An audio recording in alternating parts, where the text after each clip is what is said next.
ما شأتم شجرتها أم نحن المنشئون نحن جعلناها تذكرة ومتاعا للمقوين وسبح باسم ربك العظيم فلا أقسم بمواقع النجوم وإنه لقسم لو تعلمون عظيم إنه لقرآن كريم في كتاب مكنون لا يمسه إلا المطهرون تنزيل من رب العالمين أفبهذا الحديث أنتم مدهنون وتجعلون رزقكم أنكم تكذبون فلولا إذا بلغت الحلقوم أنتم حينئذ تنظرون ونحن أقرب إليه منكم ولكن لا تبصرون فلولا إن كنتم غير مدينين ترجعونها إن كنتم صادقين فأما إن كان من المقربين فروح وريحان وجنة نعيم وأما إن كان من أصحاب اليمين فسلام لك من أصحاب اليمين وأما إن كان من المكذبين الضالين فنزل من حميم وتصلية جحيم إن هذا لهو حق اليقين وسبح باسم ربك العظيم اللهم صل وجوهنا باليسار ولا توهنا بالاقتار فنسترزق طالب رزقك ونستعطف شرار خلقك ونشتغل بحمد من أعطانا ونبتلى بذنب من منعنا وأنت من وراء ذلك كل أهل العطاء والمن اللهم كما سنت وجوهنا عن السجود إلا لك فسنة للحاجة إلا إليك بجودك وكرمك وفضلك يا أرحم الراحمين يا أرحم الراحمين يا أرحم الراحمين أغننا بفضلك عمن سواك وصلى الله على سيدنا محمد النبي الأمي وعلى آله وصحبه وسلم سبحان ربك رب العزة عما يصفون وسلام على المرسلين والحمد لله رب العالمين إلى حضرة النبي محمد صلى الله عليه وسلم سر الفاتحة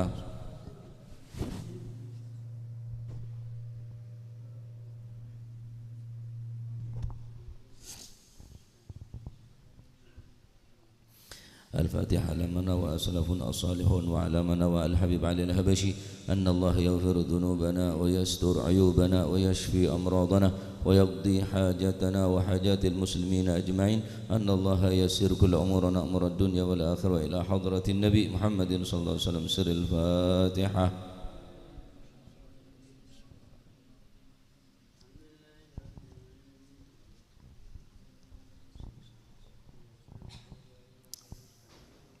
يا ربي صل على محمد شرف بدر في الكون أشرا يا ربي صل على محمد يا ربي صل عليه وسلم يا ربي صل على محمد كرم داع يدعو إلى الحق يا ربي صل على محمد يا ربي صل عليه وسلم يا ربي صل على محمد المصطفى الصادق المصدق يا ربي صل على محمد يا ربي صل عليه يا ربي صل على محمد على الورى منطقا وأصدا يا ربي صل على محمد يا ربي صل عليه يا ربي صل على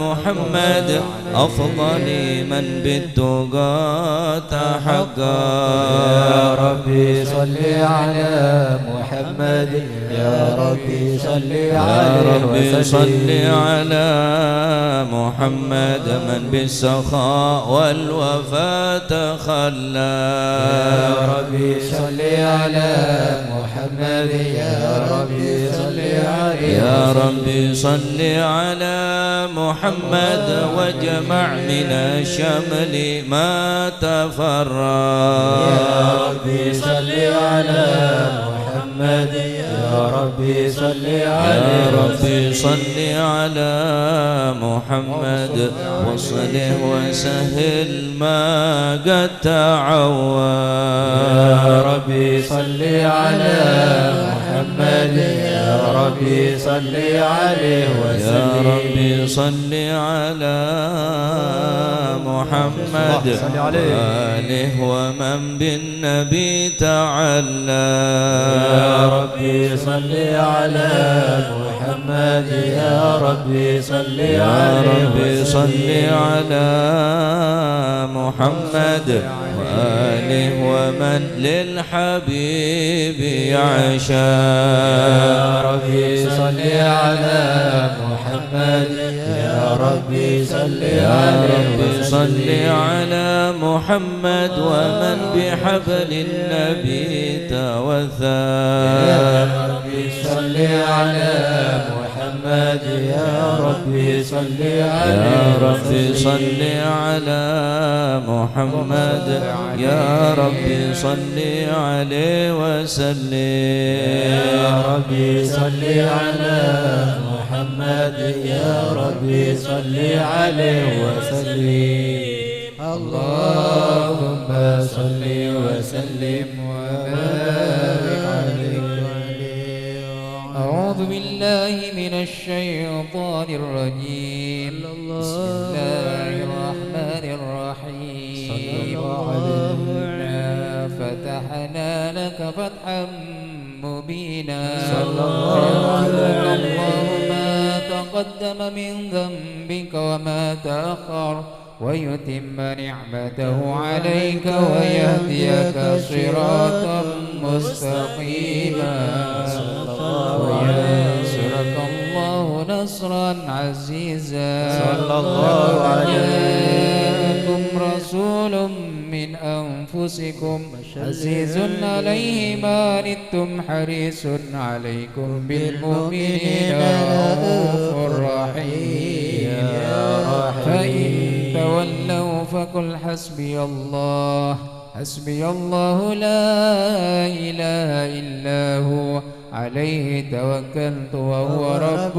العرش العظيم إن الله وملائكته يصلون على النبي يا أيها الذين آمنوا صلوا عليه وسلموا تسليما اللهم صل وسلم وبارك عليه وعلى آله. السلام عليك زين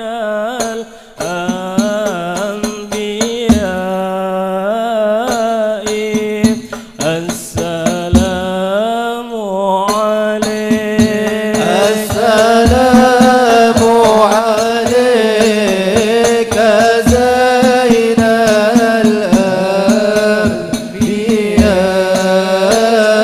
الأنبياء السلام عليك السلام عليك أتقى الأتقياء السلام عليك السلام عليك زين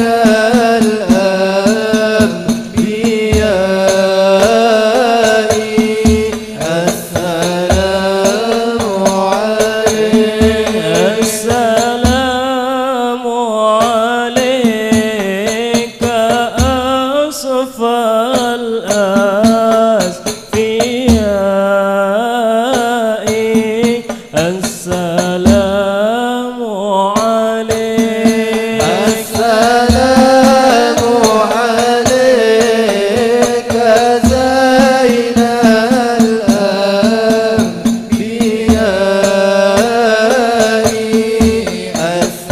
السلام عليك السلام عليك أزكى الأزكياء السلام عليك أزكى الأزكياء السلام عليك السلام عليك زين الأنبياء السلام عليك السلام عليك من رب رب السماء السلام عليك من رب السماء السلام عليك السلام عليك زين الأنبياء السلام عليك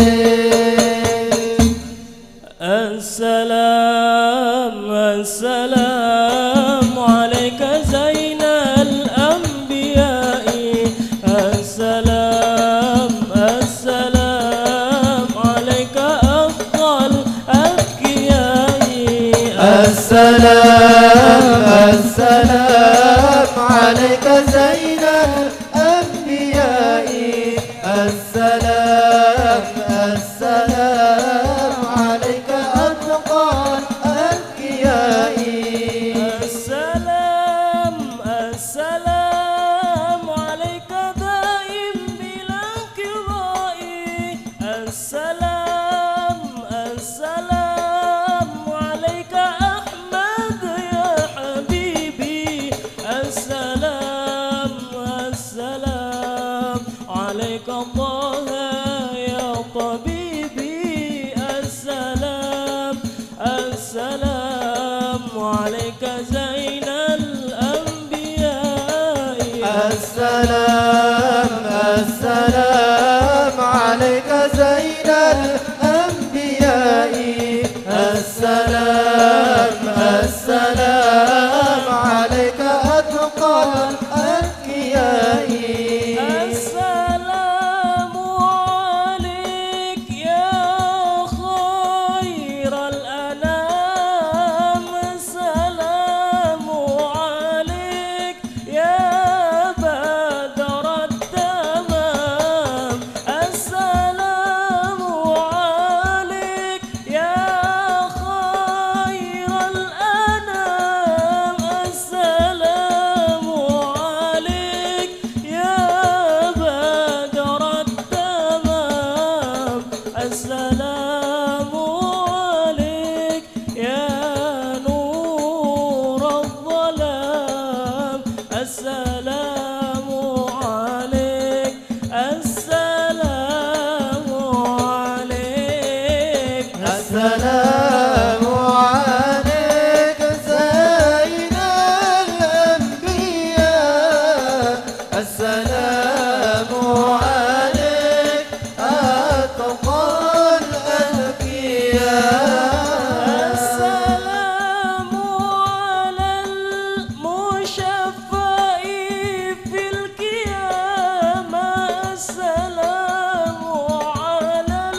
صل وسلم وبارك عليه. اللهم صل وسلم وبارك عليه وعلى آله. بسم الله الرحمن الرحيم. الحمد لله القوي سلطانه، الواضح برهانه، المبسوط في الوجود كرمه وإحسانه، صلى الله عليه تعالى مجده وعظم شانه. خلق الخلق لحكمة وطوى عليها علمه، وبسط لهم من فائض المنة ما جرت به في أقداره القسمة، صلى الله عليه. أرسل إليهم أشرف خلقه وأجل عبيده رحمة، تعلقت إرادته الأزلية بخلق هذا العبد المحبوب، فانتشرت آثار شرفه في عوالم الشهادة والغيوب، صلى الله عليه. كما جل هذا المن الذي تكرم به المنان، وأعظم هذا الفضل الذي برز من حضرة الإحسان، صورة كاملة ظهرت في هيكل محمود، صلى الله عليه. فتعطرت بوجودها كناف الوجود، وطرزت برد العوالم بطراز التكريم. اللهم صل وسلم أشرف الصلاة والتسليم على سيدنا ونبينا محمد الرؤوف الرحيم. اللهم صل وسلم وبارك عليه وعلى آله، صلى الله عليه. جل الحق في عالم قدسه الواسع، تجليا قضى بانتشار فضله في القريب والشاسع، صلى الله عليه. فله الحمد الذي لا تنحصر أفراده بتعداد، ولا يمل تكراره بكثرة ترداد، حيث أبرز من عالم الإمكان صورة هذا الإنسان، صلى الله عليه. ليتشرف بوجود الثقلان وتنتشر أسراره في الأكوان، وما من سر اتصل به قلب منيب إلا من سوابغ فضل الله على هذا الحبيب، صلى الله عليه. يا لقلب سروره قد توالى بحبيب عمن لنا من والاه، جل من شرف الوجود بنور غمر الكون بهجة وجمالا، صلى الله عليه. من ترقى في الحسن على مقام وتناهى في مجده وتعالى، نهضت العيون فيما اجتلته بشرا كاملا يزيغ الضلالا، صلى الله عليه. وهو من فوق علم ما قد رأت رفعة في شؤونه وكمالا، وسبحان الذي أبرز من حضرة الامتنان ما يعجز عن وصفه اللسان، ويحار في تعقل معاني الجنان، صلى الله عليه. انتشر منه في عالم البطون والظهور ما ملأ الوجود الخلقي نور، فتبارك الله من إله كريم.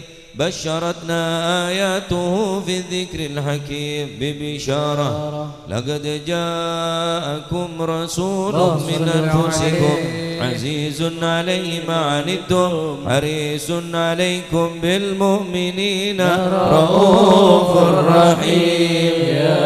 فمن فاجأته هذه البشارة وتلقاها بقلب سليم فقد هدي إلى صراط مستقيم. اللهم صل وسلم أشرف الصلاة والتسليم على سيدنا ونبينا محمد الرؤوف الرحيم.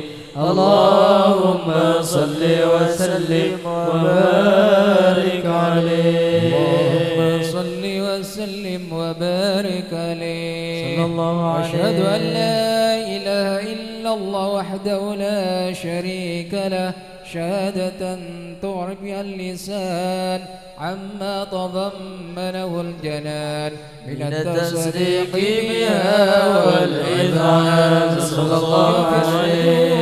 الإيمان قواعد صلى الله عليه. ذلك الإذعان والتصديق شواهد.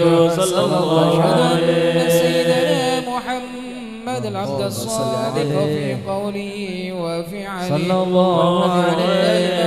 بتبلغ لخلقه من فرضه ونفره أبد أرسله الله للعالمين بشيرا ونذيرا. صلى الله عليه.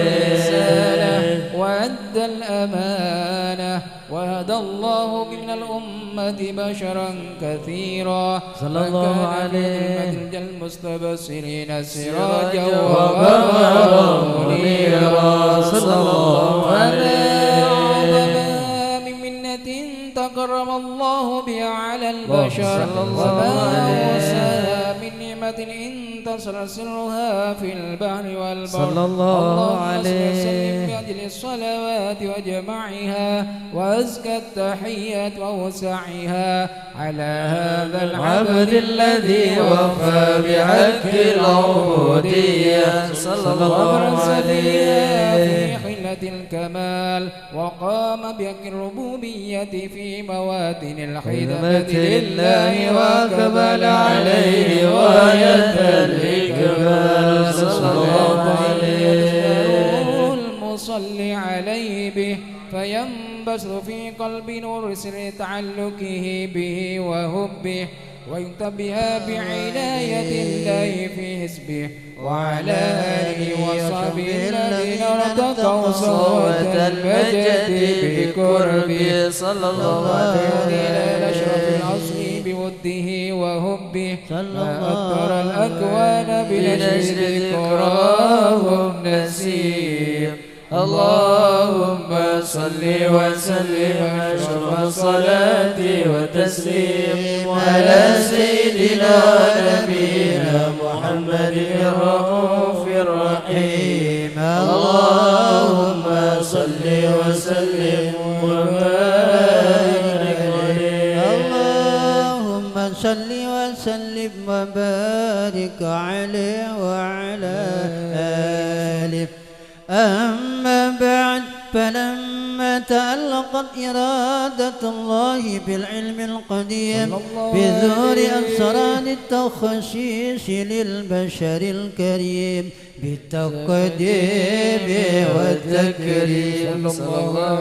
نفذت القدرة الباهرة بالنعمة الواسعة والمنة الغامرة فانفلقت بيضة التصوير في العالم المطلق الكبير عن جمال مشهود بالعين هاوي لوصف الكمال المطلق والحسن التام والزين. صلى الله عليه. فتنقل ذلك الجمال الميمون في الأسلاب الكريمة والبطون فما من سلب طامة إلا وتمت عليه من الله النعمة. صلى الله عليه. فهو القمر التام الذي يتنقل في بروجه ليتشرف بموطن استقراره وموضع خروجه وقد قضت الأقدار الأزلية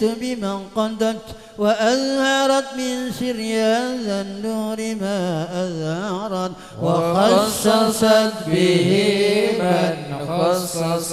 صلى الله عليه. وكان مستقره ذكره في الأصلاب الفاخرة والأرحام الشريفة الطاهرة حتى برز في عالم الشهادة بشرا لا كالبشر صلى الله عليه وسلم ونورا حير الأفكار زوره وبار فتعلقت همة الراكب لهذه الحروب بأن يرقم في هذا القرطاس ما هو لديه من عجائب ذلك النور المعروف صلى الله عليه وإن كانت الألسن لن تفي بعشر معشار أوصاف ذلك الموصوف تشويقا للسامعين من خواص المؤمنين وترويحا للمتعلقين بهذا النور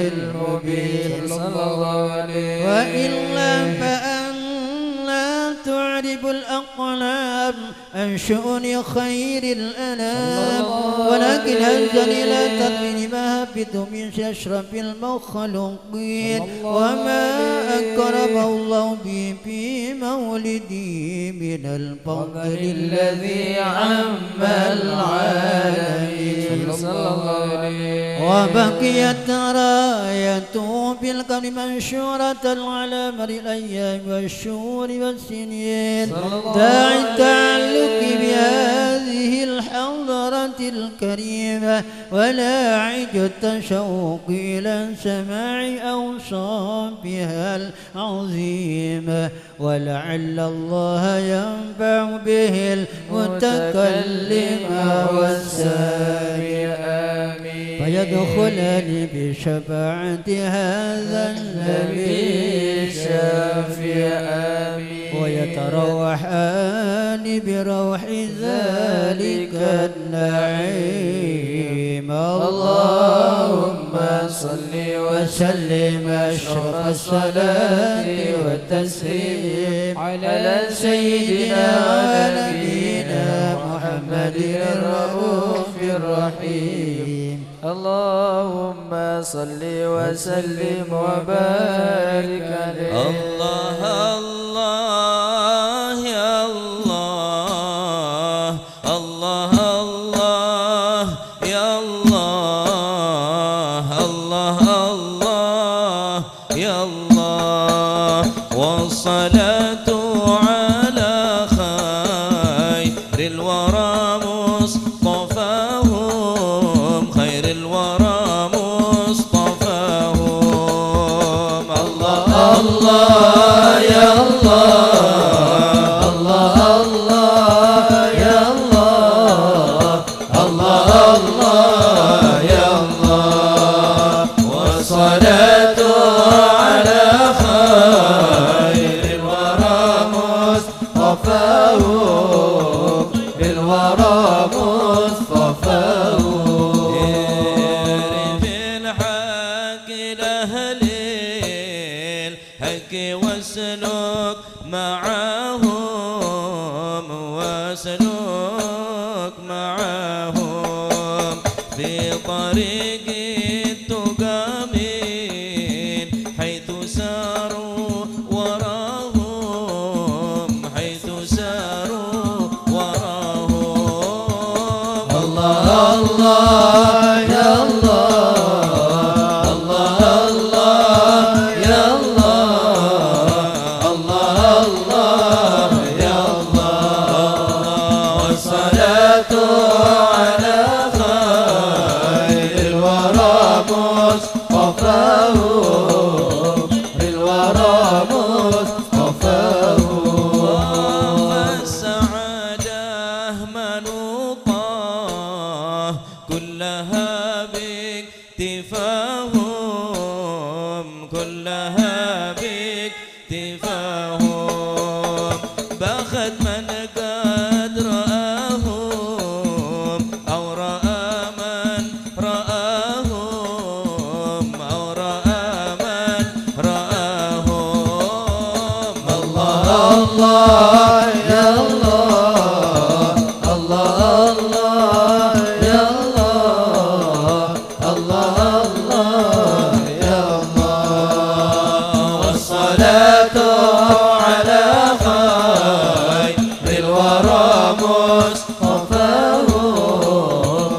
للورى مصطفاه أو تعلق بهم دائم ولازم فيناهم ولازم فيناهم فانهم قمحت في البرية كما هم في البرية كما هم الله يا الله الله الله يا الله الله الله يا الله والصلاة على خير الورى مصطفاه بالورى مصطفاه لا ترافق وتصحاب في الخليقة سواهم في الخليقة سواهم فإن مولاك وفر من هباته عطاهم من هباته عطاهم الله يا آمين يا رب الله الله يا الله الله الله يا الله والصلاة على خير الورى مصطفاه الورى مصطفاه جد وأنعم عليهم بالرضا واجتباهم بالرضا واجتباهم يا لهم قام يرضى ربنا من رضاهم ربنا من رضاهم آمين يا الله يا رب يا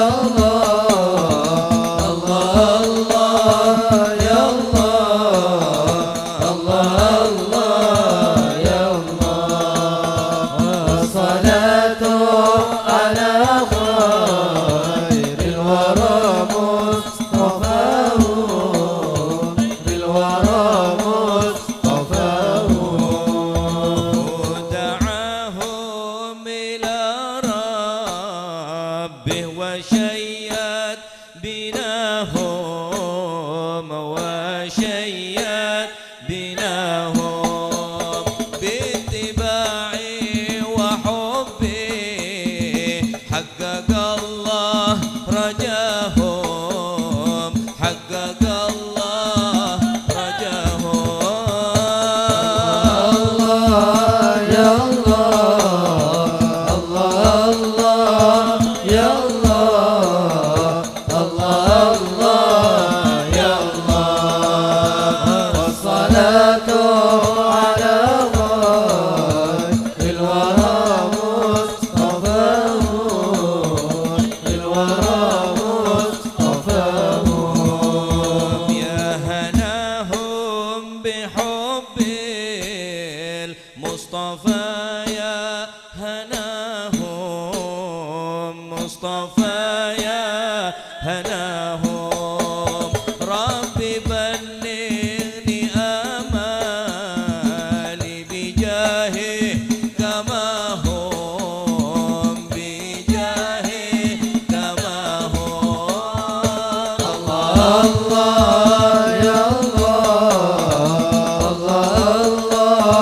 يا الله الله يا الله الصلاة على خير الورى مصطفاه الورى مصطفاه ربي بلغني آمالي بجاهه كما هم بجاهه كما هم والصلاة على خير الورى مصطفاه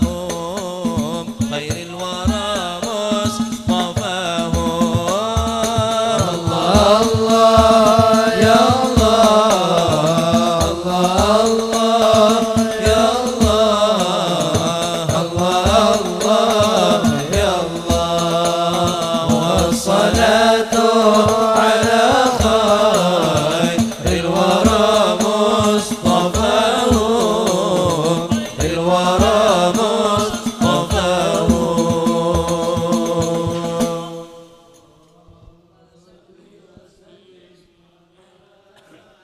عليه وعلى آله وصحبه. اللهم صل وسلم وبارك عليه. وقد آن للقلم أن يخط ما حركته في الأنامل صلى الله عليه من صفات هذا العبد المحبوب الكامل صلى الله عليه التي هي أسهل الشمائل. وهنا أسنا أن نثبت ما بلغ إلينا في شأن هذا الحبيب من أخبار وآثار. صلى الله يتشرف عليه بكتابة القلم والقرطاس وتنزه في حدائق الأسماء والأبصار. وقد بلغنا في الأحاديث المشهورة أن أول شيء خلقه الله هو النور المودع في هذه السورة. صلى الله عليه. فنور هذا الحبيب أول مخلوق برز في العالم، ومنه تفرع الوجود خلقا بعد خلق فيما حدث وما تقادم. وقد أخرج عبد الرزاق بسنده عن جابر بن عبد الله الأنصاري رضي الله عنهما قال: قلت يا رسول الله بأبي وأمي أخبرني عن أول شيء خلقه الله قبل الأشياء.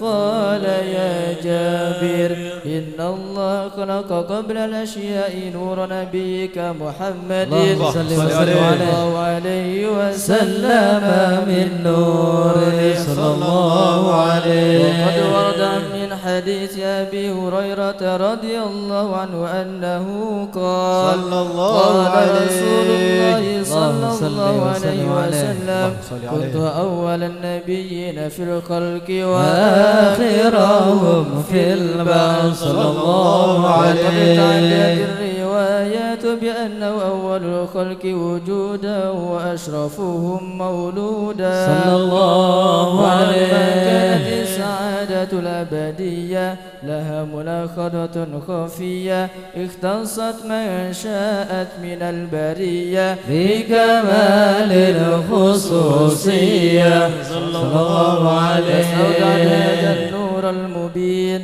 أسلاب بطون ما شرفته من العالمين صلى الله عليه. النور من صلب آدم ونوح وإبراهيم عليه السلام حتى أوصلته يد العلم القديم إلى من خصصه بتكريم أبيه الكريم صلى الله عليه. المطلب ذي القدر العظيم وأمي التي هي في المخاوف آمنة السيدة الكريمة آمنة فتلقاه صلب عبد الله فألقاه إلى وطنها صلى الله عليه. وضمد أنشاؤها بمعونة الله محافظة على حق هذه الدرة وصونها صلى الله عليه. بآية الله كما ورد عنها حملا خفيفا لا تجد له ثقلا صلى الله عليه. ولا تشكو منه ألما ولا عللا حتى مر الشهر بعد الشهر من حملي وقرب وقت بروزي إلى عالم الشهادة لتنبسط على أهل هذا العالم فيوضات فضلي وتنتشر فيه آثار مجدي الصميم. اللهم صل وسلم أشرف الصلاة والتسليم على سيدنا ونبينا محمد الرؤوف الرحيم. اللهم صل وسلم وبارك عليه. اللهم صل وسلم وبارك عليه صلى الله عليه. هذه الدرة المكنونة صلى الله عليه. والكون كله يصبح يمسي في سرور سرور وابتهاج صلى الله عليه. هذا السراج والعيون متشوفة إلى بروزه متشوقة إلى التقاط جواهر الكنوز صلى الله عليه قريش نطقت بفصيح العبارة صلى الله عليه كمال البشارة وما من حمل حملت في ذلك العام إلا أتت في حملها بغلام من بركات وسعادة هذا الإمام صلى الله عليه وسلم متضمحة بدر الفرح بملاقات أشرف البريات صلى الله عليه إلى عالم الظهور بعد تنكله في البطون والظهور صلى الله عليه مجد التكريم وبسط في العالم الكبير مائدة التشريف والتعظيم ببروز هذا البشر الكريم اللهم صل وسلم أشرف الصلاة والتسليم على سيدنا ونبينا محمد الرؤوف الرحيم اللهم صل وسلم وبارك عليه اللهم صل وسلم وبارك عليه وعلى آله وصحبه فحين قرب وانوض هذا الحبيب هذه السماوات والأرض ومن فيهن بالترحيب وأمطار الجود الإله على أهل الوجود تسج ولسنة الملائكة بالتبشير للعالمين نتعج سبحان الله والحمد لله ولا إله إلا الله والله أكبر سبحان الله والحمد لله ولا إله إلا الله والله أكبر سبحان الله والحمد لله ولا إله إلا الله والله أكبر والقدرة كشفت قناع هذا المستور يبرز نوره كاملا في عالم الظهور نورا فاق كل نور وفد الحق حكم على من أتم الله عليه النعمة من خواص الأمة يحضر عند وضعه أمة تأنيسا لجنابها المسعود ومشاركة لها في هذا السباط الممدود صلى الله عليه فحضرت بتوفيق الله سيدة مريم والسيدة آسيا ومعهما من الحور العين من قسم الله له من الشرف بالقسمة الوافية فتى الوقت الذي رتب الله على خضوره وجود هذا المولود انفلق صبح الكمال من النور عن عمود وبرز الحميد المحمود مذعنا لله بالتعظيم والسجود صلى الله على محمد صلى الله عليه وسلم صلى الله على محمد صلى الله عليه وسلم اللهم صل على محمد ومولانا محمد حاضرك رسول الله بكرون آتندك رسول الله أشرق الكون ابتهاجا بوجود المصطفى حمد ولأهل الكون أنس يا رسول الله وسرور قد تجدى يا نبي سلام عليك يا رسول سلام عليك يا حبيب سلام عليك يا رسول الله صلوات الله عليك فاضربوا يا أهل المثاني فهزار اليوم غرت واستضيئوا بجمال يا رسول الله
وقع على يدي فاستهل فسمعت قائلا يقول رحمك الله أو رحمك ربك صلى الله عليه وسلم فأضاء له ما بين المشرق والمغرب صلى الله عليه إلى بعد قصور الروم قال ثم البثت وأجهت فلما شبع غشيتني ظلمة ورعب وقشعريرة عن يميني صلى الله عليه قائلا يقول أين ذهبت به قال إلى المشرق صلى الله عليه وأسفر ذلك عني ثم عودني الرعب والظلمة والقشعريرة عن يساري صلى الله عليه قائلا يقول أين ذهبت به قال إلى المشرق صلى الله عليه فلم يزل الحديث مني على بال حتى بتعثه الله صلى الله عليه من أول الناس إسلاما وكم ترجمت سنة من عظيم المعجزات وبعد الآيات البينات بما يقضي بعظيم شرفه عند مولاه صلى الله عليه في كل حين ترعى وأنه الهادي إلى الصراط المستقيم. اللهم صل وسلم أشرف الصلاة والتسليم على سيدنا ونبينا محمد الرؤوف الرحيم. اللهم صل وسلم وبارك عليه. اللهم يا رسول الله سلام عليك يا رفيع شأني والتراجيم.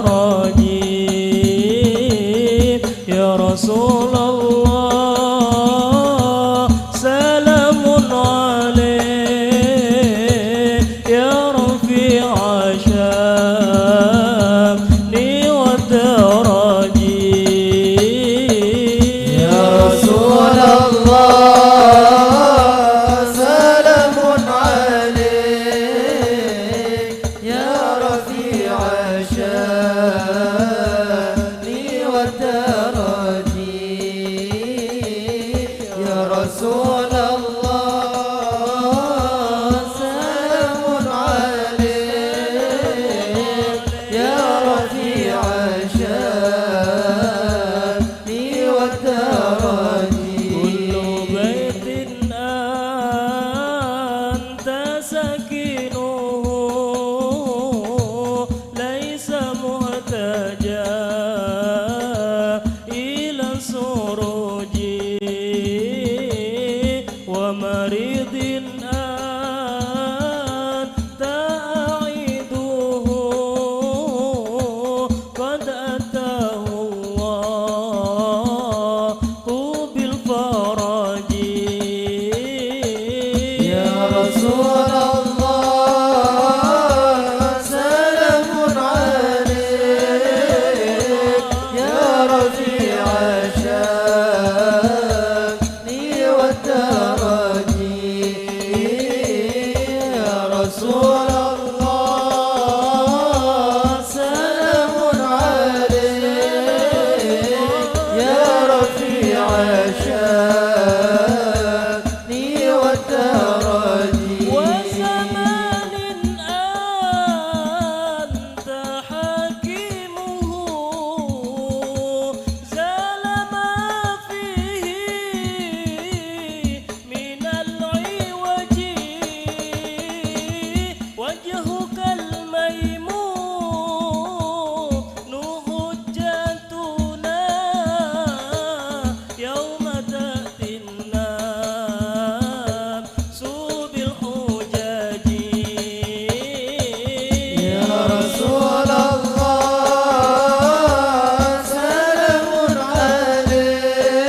مع الفرع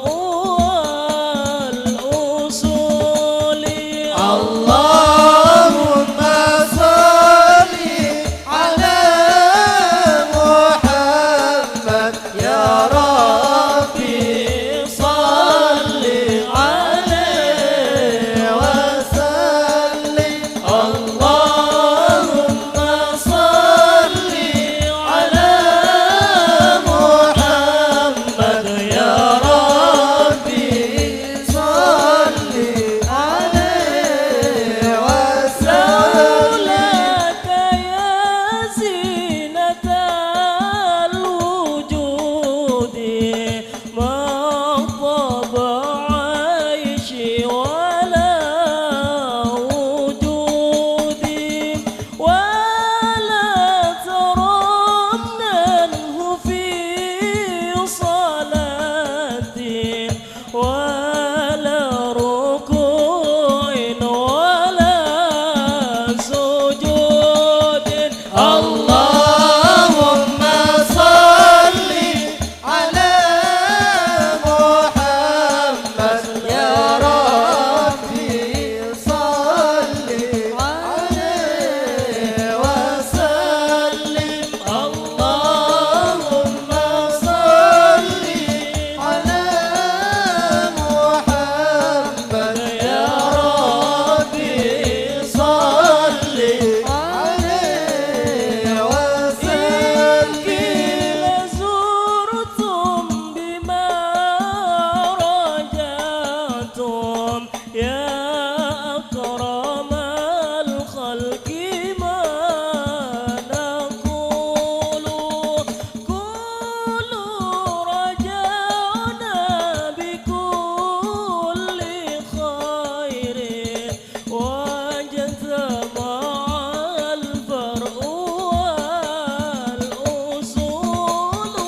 اللهم صل على محمد يا ربي صل عليه وسلم. اللهم صل على محمد يا ربي صل عليه وسلم.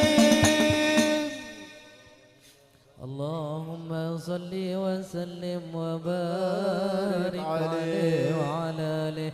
ولقد اتصف صلى الله عليه وسلم من محاسن الأخلاق صلى الله بما عليه تضيق عن كتابته بطون الأوراق. صلى الله كان عليه صلى الله عليه وسلم اللهم صل أحسن عليه. الناس خلقا وخلقا، وهو لهم إلى مكارم الأخلاق سبقا. صلى الله عليه. وأوسعهم بالمؤمنين حلما ورفقا، صلى بل الله رؤوفا عليه. لا يقول ولا يفعل إلا معروفا. صلى الله له الخلق عليه. السهل واللفظ المحتوي على المعنى الجزل.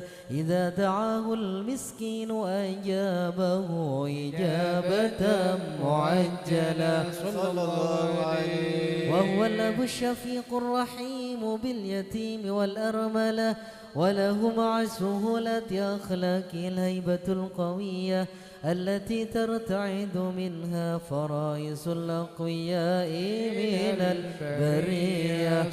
ومن أشرته به تعطرت الطرق والمنازل، وبعرض في ذكره تطيبت المجالس والمحافل.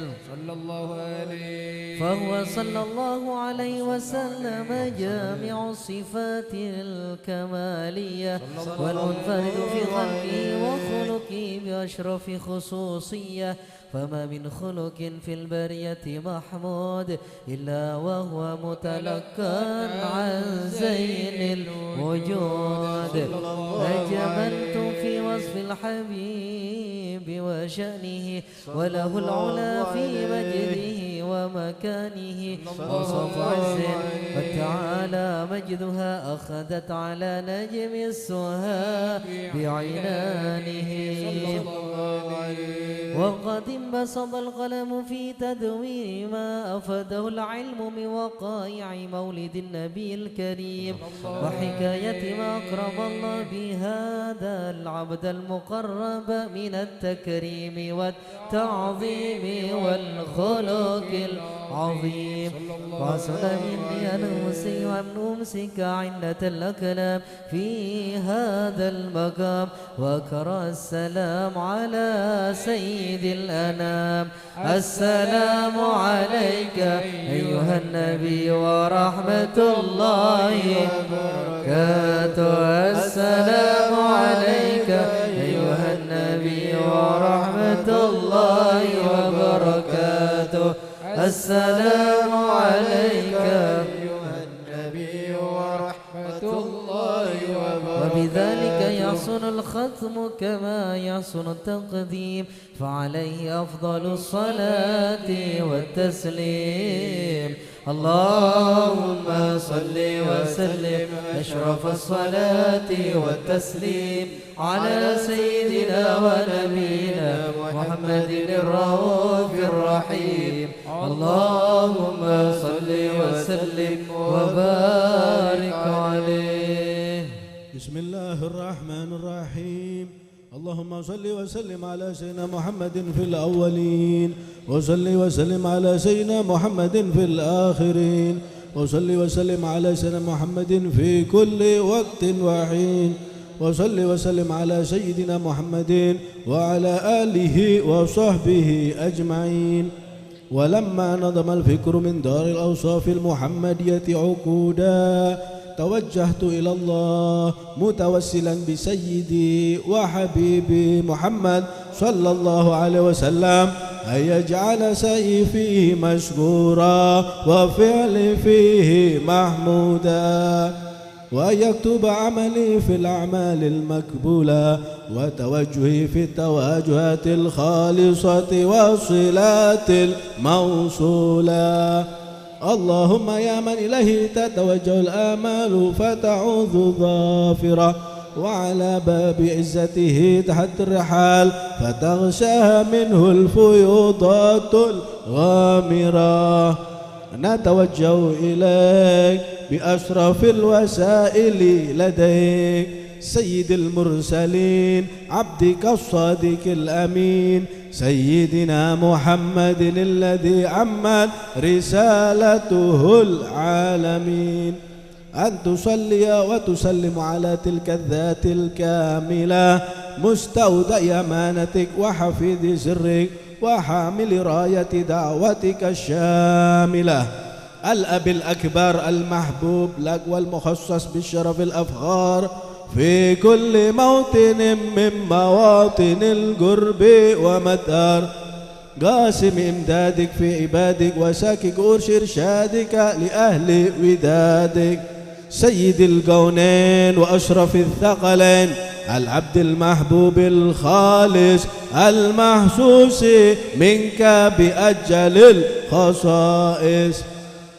اللهم صل وسلم عليه وعلى آله وأصحابه وآل حضرة اقترابه من أحبابه.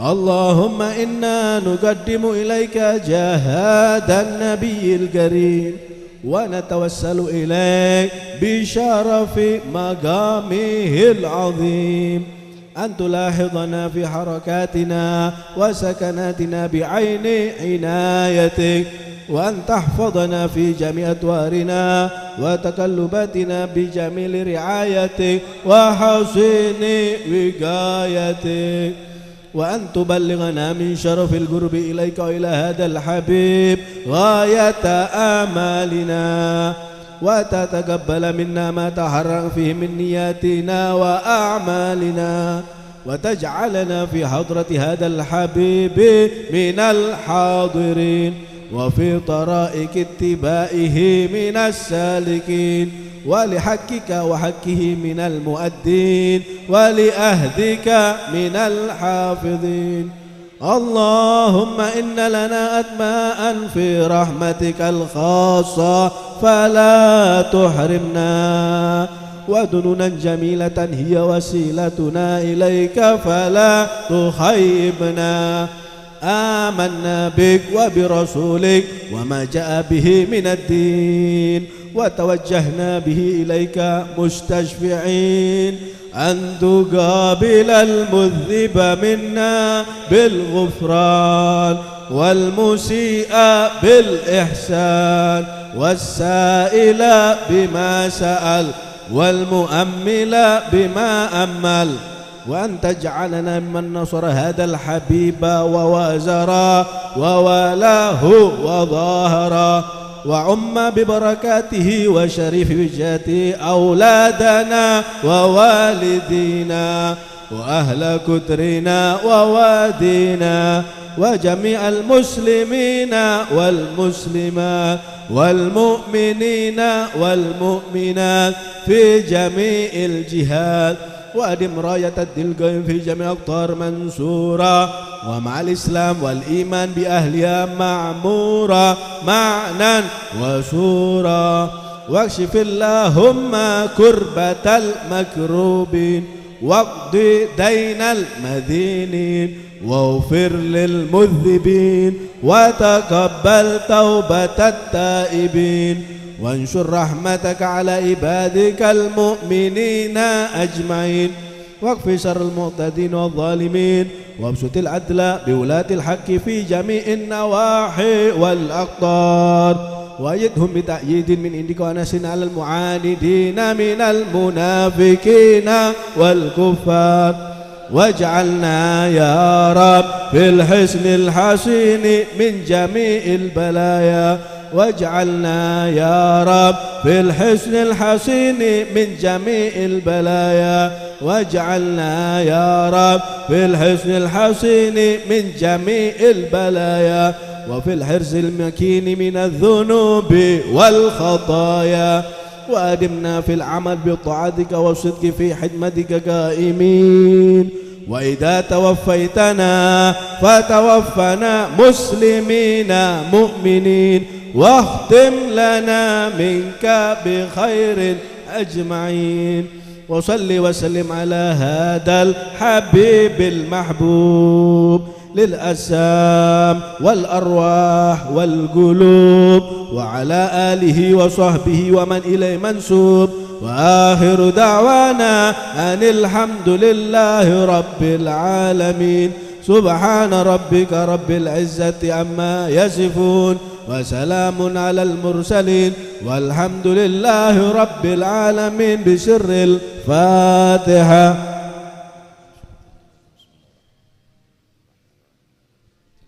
إياك نعبد وإياك نستعين صراط المستقيم. بسم الله الرحمن الرحيم.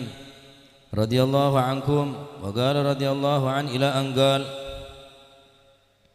اقبلوا على الله وتوبوا إليه، فزماننا هذا بغى الإنسان يجدد توبة في كل نفس، لأن القسوة فيه كثرت والإعراض كثر. الله يكفينا وإياكم شر الإعراض. كي خلوا نحن نجدد توبة، قولوا تبنا إلى الله، تبنا إلى الله، تبنا إلى الله من جميع المعاصي والذنوب كبيرها وصغيرها. الله يقبل هذه التوبة مني ومنكم. الله ينظر إلى بلدنا هذا ويحيي ما مات من معالم الدين. الله يحيي ما مات من معلم ويكثر العلماء والمتعلمين. انتبهوا، هذا عام جديد قديم عليكم. انبوا أنكم تقبلون على الطاعة فيه وتفارقون معصية الله فيه. الله يجعل قدوم هذا العام قدوم خير وعوافي وألطاف وإقبال على الله وعلى طاعة الله وعلى العلم النافع والعمل الخالص المرضي عنده، وما عملنا من سيئات في الأعوام الذي قبله nas'alullaha ta'ala ayyaghfiraha wa yubdilas sayyiatil hasanat wa ma 'amilna min hasanat fil a'wam alladhi qablah nas'alullaha yubarik lana fiha wa yataqabbalaha wa yudha'ifaha al hasanah al wahidah tarji alaf al hasanat. Fal 'abdul muwaffaq bi adna tadhkir ba yatadhakkar wa bi adna tanbih yatanabbah. Walakin aina at-taufiq? Allah yaj'al taufiq qaidan li wa lakum ila kulli khair. Wal 'abdul makhdhul law dzakartuh ma dzakartuh wa nabbahtuh ma nabbahtuh ma yatadhakkar wa la yatanabbah ghair mu'rid daim. Allah yakfina wa iyyakum syarrul khadlan. Al qulub mu'ridah in hadba yas'a fi salahil qalbah wa ba yutahhir min al adnas ba tu'thir fihi al mau'izah wa tadhkirah. Wa in bagil galab illa mughayyar wa bagiyat mir'atuhu mukaddarah mashi ba yu'thir fihi wa ma dama ran ala mir'atil qulub mashi ba yattambi' fiha waran sababuh khubthul maksab wal mat'am. Wallah yaqul fi suratil mutaffifin kalla bal rana ala qulubihim ma kanu yaksibun ila akhir ma qala radhiyallahu anhu wa arda. Al Habib Ali bin Muhammad bin Husain Al Habashi menyerukan kepada kita, iqbalu 'ala Allah wa tubu ilaih. Hendaklah kalian menghadap kepada Allah dengan mencari keridhaannya, wa tubu ilaih, dan selalulah bertaubat kepadanya. Fa zamanuna hadza baghal insan yujaddid taubah fi kulli nafas. Zaman kita ini hendaklah manusia selalu memperbarui taubatnya setiap helai nafas, setiap nafas yang ia keluarkan daripada badannya. Li'annal ghaswa fi kathurat wal i'rad kathur. Karena hati kita sudah mengeras, karena hati kita sudah banyak berpaling daripada ajaran Allah, hati kita berpaling daripada keridhaan Allah Subhanahu wa taala. Allah yakfina wa iyyakum syarril i'rad. Mudah-mudahan Allah menjaga kita dan kalian semua daripada kejelekan berpaling daripada Allah. Khallunahan nujaddid taubah.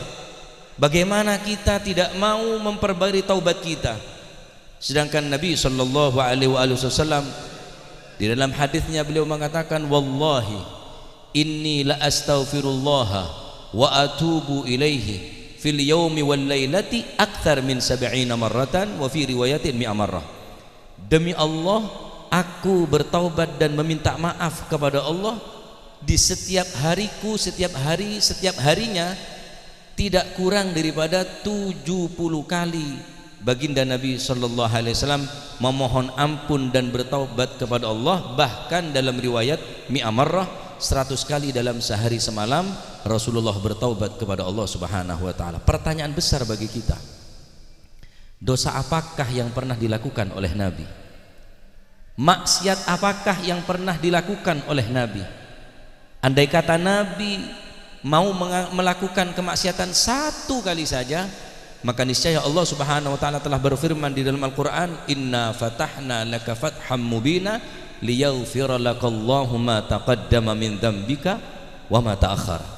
Andai kata Nabi mau melakukan dosa sebelum dan sesudahnya, telah diampuni dan dijamin akan mendapatkan ampunan daripada Allah Subhanahu wa taala. Kita yang tidak pernah bertaubat, kita yang siangnya banyak lupa kepada Allah, malam ghaflah, siang ghaflah, bahkan kita tidak jarang kita dalam keadaan maksiat kepada Allah, ghibah, namimah, memandang sesuatu yang dilarang oleh Allah Subhanahu wa taala. Maka kita di majelis ini kita lantangkan suara kita, kita bersama-sama bertaubat kepada Allah. Tubna ilallah, tubna ilallah, tubna ilallah min jami'il ma'asi wadh-dhunub kabiriha wa saghiriha. Semoga Allah Subhanahu wa taala menerima taubat kita dan mengampuni dosa kita, dan semoga Allah menjaga negeri kita tercinta, wa yuhyi ma mata min mu'alimiddin, dan semoga Allah menghidupkan lagi orang-orang yang mau mengajarkan ilmu agama, dan semoga Allah memperbanyak lagi orang-orang yang mau mengajarkan kita, mengingatkan kita, para ulama dan orang-orang yang mau mencari ilmu Allah Subhanahu wa taala. Karena ilmu, ulama, agama tidak bisa dipisah. Agama bisa kuat dengan ilmu. Al-ilmu hayatul Islam.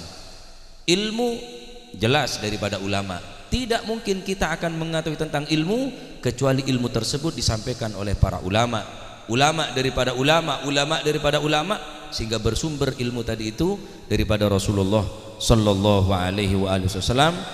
Dan beliau yang terakhir, intabihu hada am jadid, ini adalah tahun baru kata beliau. Waktu itu kata beliau Al Habib Umar kemarin ketika Habib Ali Al-Habasyi berceramah ini mau'izah pada saat malam tahun baru Hijriyah. Intabihu hada am jadid, ketahuilah malam ini adalah malam tahun baru gadim telah datang kepada kalian. Inwu annakum batuqbilun ala ta'ah, niatkan hatimu sekalian untuk menghadapkan diri kita untuk melakukan taat kepada Allah. Wabatu farikun maksiatallah fih, dan kita berniat dari majelis ini, kebetulan kita akan menghadapi bulan tahun baru Desember ini, kita niatkan di Januari tahun 2022 kita niat untuk melakukan taat, semakin semangat di dalam taat kepada Allah, dan niat batu farikun maksiatallah dengan niat meninggalkan, memisah diri daripada kemaksiatan kepada Allah Subhanahu wa taala. Allah yaj'al guduma hadzal am guduma khair. Semoga tahun baru yang akan datang bersamaan dengan datangnya kebaikan, wa awafi dan keafiahan, wa altaf dan juga altaf kasih sayang daripada Allah, wa iqbal ala Allah wa taatillah, dan kita menghadap dengan semangat kepada Allah Subhanahu wa taala. Amin Allahumma amin. Semoga nasihat ini daripada Al Habib Ali Al-Habasyi menjadikan obat bagi kita, sehingga kita insyaallah menghadapi kehidupan ke depan akan lebih terarah, lebih baik, lebih berkah insyaallah. Rabbana taqabbal minna innaka antas samiul alim, tub alaina innaka tawwabur rahim warhamna ya arhamar rahimin. Sallallahu alaihi wasallam Muhammad.